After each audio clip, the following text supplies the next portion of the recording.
In today's video, I am going to teach you how to add white outline border to image in Figma. We'll walk through two clear approaches, a precise shape following outline using image tracer, and a fast one-click style using drop shadow. Follow along and choose the one that fits your workflow. Start by opening your design in Figma. With your file open, press Ctrl-K to open the plugin search, type image tracer, and run it. Now select your image, right-click, head to Plugins, and choose Image Tracer. When the plugin finishes, click Place Traced Vector. Figma generates a new vector shape that matches the silhouette of your image, which is perfect when you need an outline that hugs irregular edges. Click to select that newly created vector shape.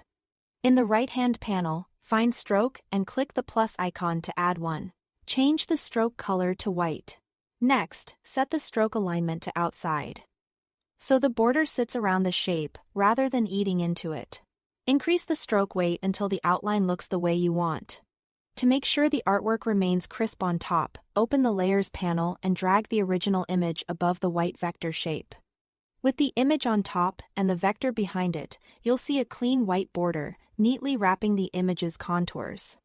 If you need a quick outline without creating vectors, use a drop shadow. Select your image.